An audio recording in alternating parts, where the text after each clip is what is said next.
Hello, welcome to the Kelly and Wrighty Show. Today we're going to look at Premier League clubs in Europe and what this means for their run-ins to the end of the season as the Champions League quarter-finals concluded last night. And there's two big games this evening in the Europa League as Manchester United and Arsenal look to book their places in the semi-finals. Big games call for big names, which is why we're joined by Sean Wright-Phillips and the Athletic's Carl Anker. So let's start then with the Champions League results. It was defeat on the night for Chelsea, but they go through 2-1 on aggregate.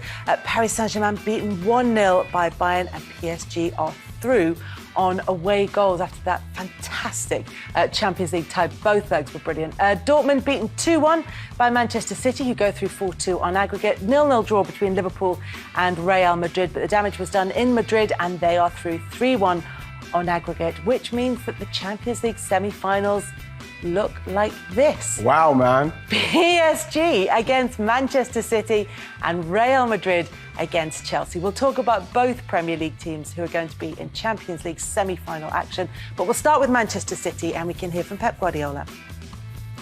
Psychologically, for all of us, for the players, for myself, of course, for all backroom staff, for our chairman, for CEO, past this moment, the quarterfinals to get the semi-final was necessary.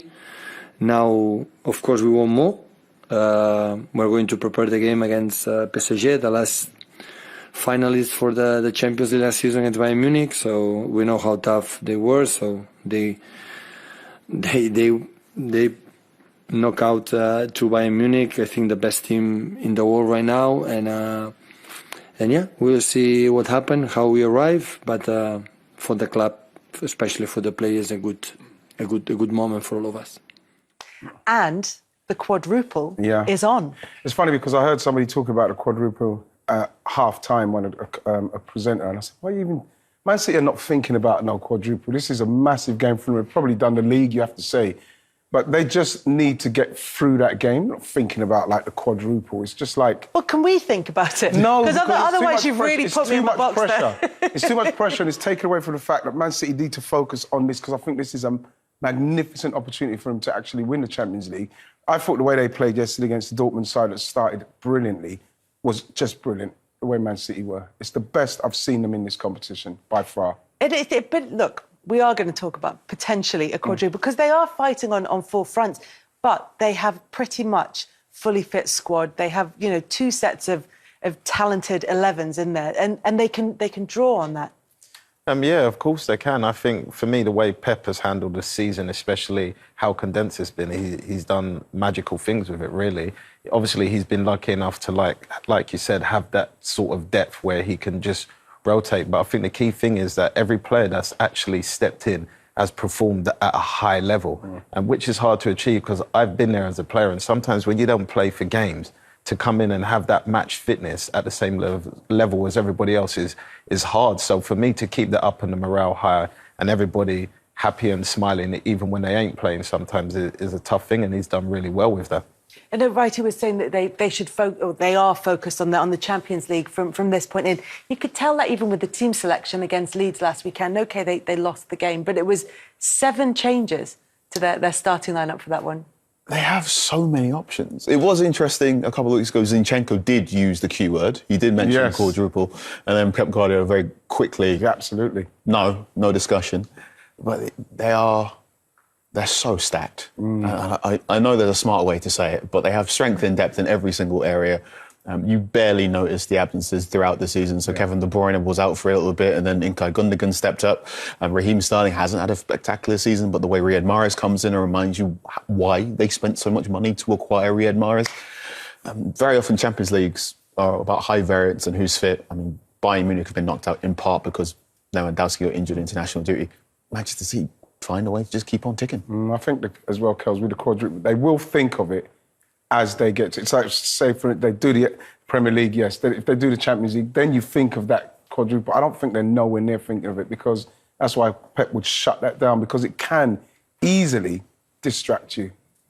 It's just about winning that next game all the time. I mean, you mentioned Ilkay Gundogan there. He said before the game against Dortmund that Manchester City, because they have been on this winning run, because they have been such a strong force, that they need to learn to deal with setbacks. And that was in part recovering from the game against Leeds and the defeat by Leeds, but also going behind to Dortmund in that game. They're the sort of moments he's talking about. Yeah, and I think that the way they're playing and you see the way they're selecting their team, the loss against Leeds I didn't think was a massive thing because, I believe that Man City have done the league. I think that they're focusing on this game. And what I saw in this particular game is, especially the way that Dortmund started, it was literally, they flew out the blocks. And I heard somebody say, yeah, Man City, I heard Jermaine Jenner say something like, they won't panic. And it was a very good point he was making because you cannot panic in that moment simply because you can't let them score again.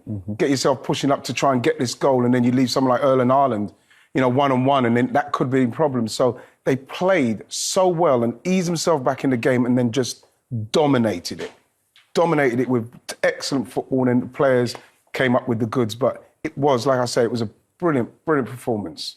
Yeah, fantastic performance from them. And like you said, recovering from going a goal down to go on and win that game and then wrap up the tie to progress to the semi-finals. It's been interesting watching the way that they've played this season, Manchester City, in a season where there are no supporters in the ground. And it feels as though their kind of controlled football is not that it's particularly suited to this, but that they're not affected in the same way that some teams are by the empty grounds. I think a lot of that has to do with Pep. I think he's got this winning mentality where when they're playing, he's going through the same emotions. His expectations are so high that it doesn't matter whether there's fans in the stadium or not. He still wants you to deliver what he wants you to deliver as if they were still there. Like, if you miss a chance, he's not happy. He thinks you should do better. If you miss the pass or you try to go through when you should have passed it, he loses it. And I think all those emotions rub off on players. So it's kind of hard for them to drop off if the expectations are so high. Plus, they will lose their position and then it's nearly impossible to get back in the way the players are actually performing. You can see that they're probably training like that. They're probably at a stage now, even in training, where it is as intense as how they would play in any Premier League game now or the Champions League game now, because you could see that they've got a manager that no one can step off.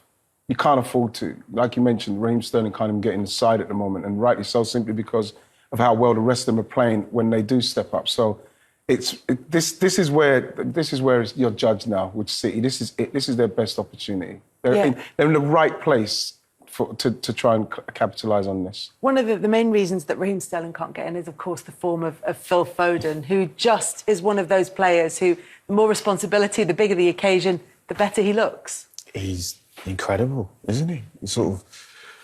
It's been really interesting watching Phil Foden's nurturing of talent and how he's picked up from all the very, very intelligent Manchester City players around him and then created something entirely of his own. You'd think it was quite obvious that the succession line was meant to be David Silva, then Bernardo Silva, then Phil Foden would come through.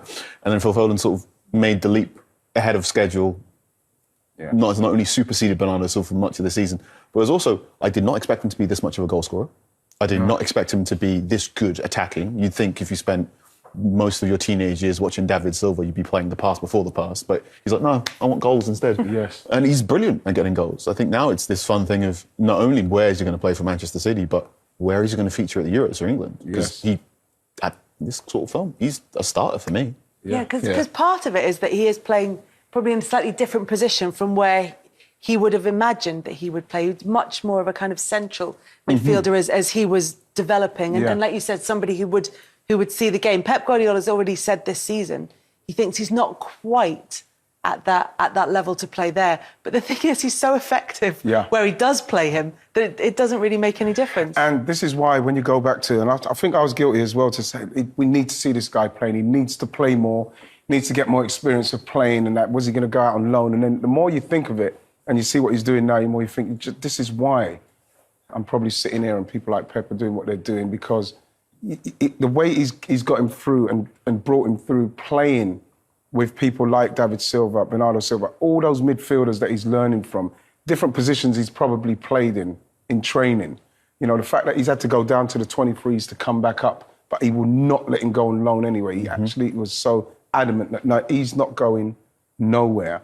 And when you look at where he pops up anywhere on the pitch, and the same with England, he's damaging, he's doing damage. And like Carl said, rightly so, He's adding goals to his game, and like we're talking about literally a phenomenon if he starts scoring as well, because anytime he gets on the ball, he doesn't do much wrong. You know, the passes and everything, the weight of the pass and everything. Then you add goals to that. It's amazing. It's amazing. I mean, it's one thing Pep Guardiola saying, and look, they're going to listen to Pep, but to saying to a young player, no, stay here. I'm not going to play you. You're not going to get regular first-team football. I'm going to bring you through gradually. And it's another thing for a young player who will be impatient for their chance to think, OK, I'm going to listen and I'm going to wait this one out. So the credit has to go to Phil Foden and the people who are advising him as well. Yeah, it most definitely does. But at the same time, I think Pep and obviously Foden and his team have weighed up, if he does go somewhere, is it going to be the same quality of players he's playing against and learning from, even if it's in training? Because for me, if Phil Foden goes somewhere and the quality's not like that, then it's doing him more harm than anything else. So I think that had a lot to do with the reason why they kept him. They wanted to mould him into the way they want him to play as a City player, to come through as a complete City product, basically, from the academy. I think as well, you have to give him credit for his professionalism and the fact that he has shown patience. Talk about somebody who's a captain of the England World Cup side that won the World Cup against Spain, and you know Callum Hudson-Odoi is in that team. You know Jadon Sancho was in that team. You know the top players were in that team, and he was the captain. And you would have thought that he's going to come and it's going to happen for him. And for him to be patient and say, OK, I'll wait, although he's got everything about him to push that the conversation. I want to play. I want to be playing now. And now you're looking at him. It just seems perfect. And that has got to go down to the way he has been managed, not only by the football club and his manager, but obviously he's got a management team around him that make the right decisions for him. It's really interesting that you mentioned those England unders teams, which they had that summer of being just incredibly successful. Yeah. But you're right to point out that some of his teammates who will have been maybe less talented and weren't captain of the side have gone on to have careers, and they will have been playing first-team football. So that's something that he'll have been looking at them and thinking, but they're getting their opportunity, and I keep being told I'm better than them, and then that he's not playing me. Yeah, as a player, it's definitely going to happen. And like Dad said, the fact that he's so patient, it's actually, for me, showed in his game, the way he plays with so much maturity. Some of the things he does are kind of things you expect from a player in their prime at like 20, 27, 28, but he seems like he's been doing it from 19 years old, do you know what I mean? So he grew up really quickly in the football world. But in respect, I think it was handled perfectly for him. I think the way Jadon Sancho went, it worked perfectly for him, but that might not have been the case for Phil Foden. So I think both of them picked something that suited them as a person and as a player, and it's worked out and benefited both of them. Another young player who's been developing extremely well is Haaland, and he's been linked with Manchester City. The way that they've contained him in the two legs against Dortmund, do you think that has any bearing on how Pep Guardiola sees him? And was Jude Bellingham was the player getting all the plaudits in the game last night? So last night was the second time in Champions League history you had two goal scorers under the age of 21 in Bellingham and Foden. So congratulations, Gareth Southgate. Have fun putting those in the same team. I think one of the really interesting things with the Haaland and whatnot is just how good defensively this Manchester City team is and how they did it really, really quickly. So last season, Vincent Kompany goes, Fernandinho has to spend much of the season at centre-back because Laporte gets injured, and you're thinking this is possibly the end. You get partway, maybe in November of this season, people were saying this is Pep Guardiola's hardest ever challenge, how he's never been at club for this long, how he's never had to reboot a team. And it seemed as simple as just move in Garcia, put Fernandinho back where Fernandinho needs to be. Hooray. And I think this is a really interesting City team where it's the most conventional you've seen in City. So it's back four, Fernandinho's a number 6, Gundogan's a number 8. When Kevin De Bruyne is in there, that's a number 10. Whereas there's less of the 3/8s and the fun triangles, and I'm doing this hand movement all the time. So there's less of that going on. But in being more functional in what is a very dysfunctional season with COVID and so many games, City can just repel things that most teams can't anymore. Haaland is a fantastic player, but when Jadon Sancho's not there, being the sort of chance creator, whatever, he does look a little bit more human. Yes. And I think City just went, OK, we'll just nullify you in these little half spaces and then try and, set our defensive line back a little bit further. So Garcia can't get done, and Diaz and whatnot. And I think that was that. It was brilliant. Because there was some instances where you saw him come off, lay the ball off and go again, where you could see, wow, it was sharp. It was like electric, the movement. But like, because they were so compact in what they were doing, City, and they didn't panic, because you cannot panic with that kind of predator around. So the way they played the game and they started like they did, I'm thinking Dortmund probably tried to nick maybe another goal and tried to really put pressure on City. But City, they quelled that and stopped the supply to him. But there was moments in the game where I saw him do some sharp stuff where you're thinking, wow, he would have been, for me, if he's looking at that City side with the way that they played and how they control the game, he cannot tell me as a striker you're not feeling like, wow, that would be pretty cool to be there. You have to be. You miss out on Jadon Sancho, then you look at the City team and go, it's going to create chances for me there. Exactly. It would be, for him to not watch and be impressed by how City dealt with the pressure of a Dortmund side who were, like I say, started brilliantly, and the way they just played themselves in, knowing that someone like De Bruyne has now signed, Foden's there, Sterling's looking to maybe negotiate a new contract, Pep's there for another few years. It seems now that you'd look at all those things, there's not too many negatives about looking at City. And you've got to watch them twice about what they do. And you could, as a striker, and if he's like me, selfish and greedy, you probably look at that team and think, I would want to play in that team. There was that fun moment at both when legs, talking, where Foden's talking with his mouth covered to Haaland. Tell him I said yes. Tell him I said yes. Which is that sort of very ominous going, oh no, please not happen, please. How does everyone else get on against them in training?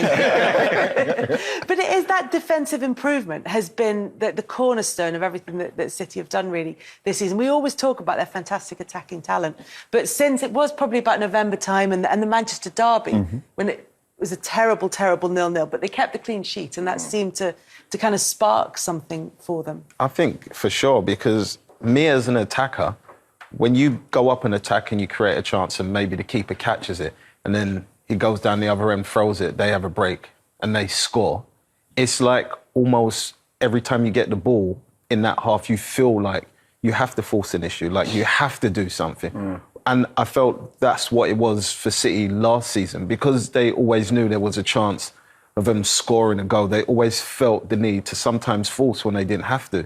Now, when you watch them against Borussia yesterday, because they know we're so sure at the back, at times I thought, go on, it's there to pass. They would come back and they would go out the other side, and they was just patient. They pretty much, in a way, as well as they played, they bored and worked Dortmund to the point where they were exhausted in the latter stages of the game, and Dortmund fall asleep at a quick corner, because Phil Foden scored one of those, I think, once or two times this season already, where he gets the ball and lets fly, and they just sleeping 2-on-1, quick corner, and he gets off a good shot. And with City, that's what you're going to get. But back to the Haaland, I would love to see him at City, to be honest with you. We'd all like to see him every week playing in the Premier League. They've got the semi-final coming up against Paris Saint-Germain, who, knocked out Bayern Munich, the holders, one of the favourites for the tournament this season. They're now out of it, which feels like it's opened everything up a bit with Munich going out. So when you look at the two PSG performances, maybe the first leg of their tie, it was all about Mbappe. The second leg was all about Neymar. And you look at those threats against that City defence. What are you thinking? Well, if you're going to look for two players, if you had one of those players, you're hoping, like, unfortunately, Haaland didn't have Sancho with him, so you've only got one player trying to breach that defence. With PSG, you've got two. There's no way on this earth you're going to keep them both quiet for 90 minutes. And both of those players are the kind of players that need a moment to turn a game. They could turn a game in a moment. And that is the problem that City will have. We know that City can play their stuff but they've got two players who they're desperate to win this tournament as well, that club, just like how City are. And they'll probably see this as a massive opportunity for them. And you look at those two players, and I'm just saying, it's going to be so tough to keep them quiet. And this will be easily the toughest test that defence ever had this season. The toughest test. Oh, it's going to be such a good game, though. Yeah, yeah. I think everyone's forgetting about Angel Di Maria as well. I think Yes, very much so. I mean, gosh, I he's forgot about another Angel Di one. Maria. He was like to keep, like you said, 2, but not only 2, 3. Yeah. Quiet it's going to be tough. But In a time, Sean, when they're desperate to win this, Neymar has to win this. You know, he has to win this tournament with PSG. You know, just like we know that City have to win it with Pep and what Pep's trying to do. And you know the thing, if it's so stupid to say, but if Haaland was in the City side, we win. I'm thinking City beat them. But he's not. and it just sets it up so nice. It's a really difficult one to predict, I think. Or you're going to say no. No, it's that difficult. Manchester City are probably the best team on the planet right now. They've got one of the best managers on the planet right now. They've got the fewest injuries. Everything makes me go, that's the favourite. However, most Champions Leagues are not won by the favourite. No. Most Champions Leagues, freak occurrences happen, people get injured, there's offsides, there's handballs. Manchester City against Spurs got knocked out by a sort of handball goal by Llorente. Well, weird things happen to Manchester City. And then we've had this whole Pep overthinks it. Weird things happen to PSG as well. I'm not going to say Pep's going to overthink Neymar and Mbappe, but Pep's probably going to overthink Neymar and Mbappe. And that's the thing. You can't not. Yes. To be honest, Carl. And it's such a fun matchup because it's not just PSG, it's Mauricio Pochettino's PSG. And Pochettino and Pep have, to use the boxing analogy, styles make fights. There is something very fun about when those two go at each other because they both adherents of using possession as a tool, both believe in pressing football, both believe in using the emotional output of their players to do stuff and get buy-in. I think PSG's defence, they're injured a lot. They've got some weaknesses in central midfield. If it's going to be a big thing on Verratti. And then when Verratti gets his customary yellow card, because he always gets a yellow card. So it should be Manchester City. But every time I say that, my brain goes, however. So I'll say PSG are going to do it because... Why not? Why not? Because why not? I'm going to go with City, though. Yeah. Worst come to worst, bet on the team that has Mbappe. It has been a thing I've been doing for a while. Always back Mbappe. So Chelsea also